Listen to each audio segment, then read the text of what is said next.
ফারহান ভাইয়া B unit explain করে দিবে। Thank you so much. Thank you Tanmoy, thank you এতক্ষণ পর্যন্ত যারা লাইভ দেখছো এবং বারবার কমেন্টে একটা প্রশ্ন করছো, ভাইয়া বি ইউনিট নিয়ে কিছু বলেন, বি ইউনিট নিয়ে কিছু বলেন, বি ইউনিট নিয়ে কিছু বলেন। সো বি ইউনিট নিয়ে কথা বলার জন্য চলে আসলাম আমি আর তোমাদের ফারসিম ভাইয়া। আমরা মূলত বি ইউনিট নিয়ে কথা বলবো। একটু বি ইউনিটের শর্টে একটু ডেসক্রিপশনটা দেই।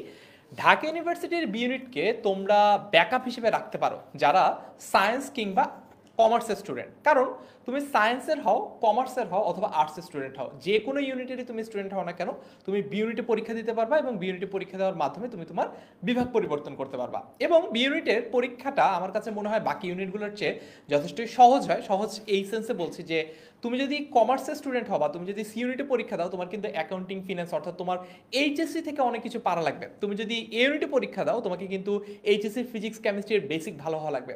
On the other hand B ইউনিটের জন্য মূলত কয়টা সাবজেক্ট পড়তে হয় ফারসিন? আচ্ছা, ধন্যবাদ ভাইয়া। বি ইউনিটের জন্য বেসিক্যালি আমাদের তিনটা সাবজেক্ট পড়তে হবে। একটা হচ্ছে বাংলা, আরেকটা হচ্ছে ইংরেজি এবং আরেকটা হচ্ছে জিকে। এই জায়গা থেকে একটা কথা বলি, ভাইয়া যে মাত্র বললেন ব্যাকআপ হিসেবে রাখতে পারো, আমি কিন্তু নিজে বিজ্ঞান বিভাগে ছিলাম এইচএসসিতে, এবং যখন দেখলাম যে আমার বইয়ের ঢাকা ইউনিভার্সিটি এই ইউনিটে হলো না, তখন কিন্তু আমার প্ল্যান বি হিসাবে বি ইউনিটটাই ছিল। সো আলটিমেটলি এখন কিন্তু আমি ঢাকা ইউনিভার্সিটি বি ইউনিটের একজন স্টুডেন্ট।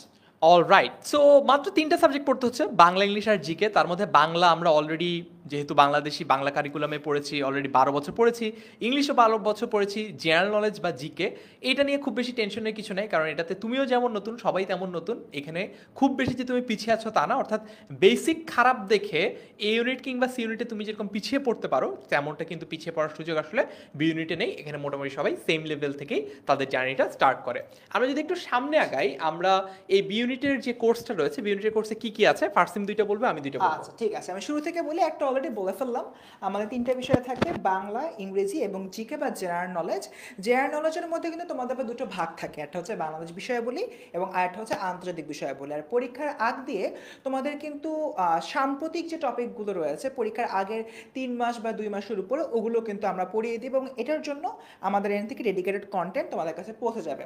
সেকেন্ডটা বলি, 60টি লেকচার শিট এবং 60টি লেকচার স্লাইড। এই জায়গা থেকে একটা জিনিস বুঝতে হবে, যখন সাপোজ আমি তোমাদের ফার্স্ট টাইম বাংলা পড়াচ্ছি অ্যাডমিশনের কোনো একটা ক্লাসে, তো ক্লাসে পড়ানোর জন্য আমাদের একটা ক্লাস স্লাইড থাকবে।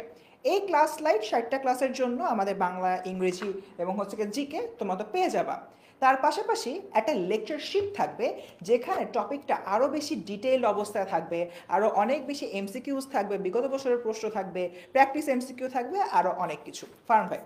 All right. সো এখানে দেখো অনেকগুলো থেকে 60 লেখা আছে, কারণ হচ্ছে আমাদের সিস্টেমটা হচ্ছে যতগুলো লাইভ ক্লাস তুমি করবে, ততগুলো লাইভ ক্লাসের স্লাইড তুমি পাবা, ততগুলো লেকচার শিট তুমি পাবা, এবং ততগুলো ডেইলি এক্সামও তুমি দিতে পারবা। অর্থাৎ আমরা বাংলা, ইংলিশ, জেনারেল নলেজে যেভাবে করে তোমাদের জন্য একদম সুষম বন্টন করা যায় সেরকম বন্টন করেছি আমরা। অনেক বেশি আসলে পড়লেই যে তুমি অনেক ভালো করতে পারবা এই ব্যাপারটাতে বিশ্বাস করি না। আমাদের মোটো হচ্ছে ঠিক যতটুকু দরকার ততটুকুই, কারণ অনেক বেশি পড়ালাম তোমাকে জেনারেল নলেজ, আমি দিন রাত মুখস্থ করাচ্ছি, কিন্তু তুমি পড়ার চাপেই আগের পড়া ভুলে যাচ্ছ, নতুন পড়ার চাপে পুরনো পড়া ভুলে যাচ্ছ। এতে কিন্তু তোমার ওভারঅল রেজাল্টটা খারাপ হবে। এইটা যাতে না হয় এই জন্য আমরা যতটুকু তোমাকে পড়ালে তুমি ঢাকা বিশ্ববিদ্যালয়ে কমফোর্টেবলি চান্স পাবা, ততটুকু পড়ানোতেই ফোকাস করব। তার পাশাপাশি আমাদের ডাউট সলভিং অর্থাৎ জুম সেশনগুলো থাকবে। জুমেও তোমরা চাইলে আমাদেরকে এসে প্রশ্ন করতে পারবা। আমাদের যে সাম্প্রতিকের একটা পিডিএফ রয়েছে জিকে গোল্ড মাইন, এইটা থেকেও গত বছর অনেক কিছু কমন এসেছে, প্রায় 24 নম্বর এখান থেকে কমন এসেছে। এইটাও তোমাদের সাথে আমরা শেয়ার করব যদি তোমরা এই কোর্সটাতে বা ভর্তি হও। আমি যদি একটু টিচার প্যানেল নিয়ে কথা বলি, যেহেতু আমাকে এবং ফারসিমকে তোমরা অলরেডি দেখতে পাচ্ছ, আমি আমার কথাই বলি। আমি তোমাদের ফারহান ভাইয়া, আমি জাহাঙ্গীরনগর বিশ্ববিদ্যালয়ে ইম্পর্টেন্টলি বি ইউনিট থেকে পড়ালেখা করেছি। 8 বছর ধরে পড়াচ্ছি। তোমাদের আগে অনেকগুলো অ্যাডমিশন ব্যাচকে পড়িয়েছি, প্রায় লক্ষাধিক স্টুডেন্টকে। অনেককে পড়াতে গিয়ে আমার যে অভিজ্ঞতাটা হয়েছে, সেই অভিজ্ঞতাটা আমি তোমাদের উপরেই অ্যাপ্লাই করতে চাই এবং তোমাদেরকে ঢাকা বিশ্ববিদ্যালয়ে চান্স পাওয়াতে চাই। আমাদের সাথে অভ্র ভাইয়া আছে। অভ্র ভাইয়া ঢাকা বিশ্ববিদ্যালয়ে থেকে পাশ করেছেন তো অনেক আগে, উনি 19 বছর ধরে পড়াচ্ছেন। অর্থাৎ তোমাদের অনেকের বয়সের চাইতেও হয়তো ওনার টিচিং এক্সপিরিয়েন্সটাই বেশি, 19 বছর। ঠিক আছে, আমাদের এরপরে যদি আমি ফারসিম ভাইয়ের কথা বলি, তোমাদের ফারসিম ভাইও ঢাকা বিশ্ববিদ্যালয় থেকে অনার্স কমপ্লিট করেছে, 4 বছর ধরে ও পড়াচ্ছে।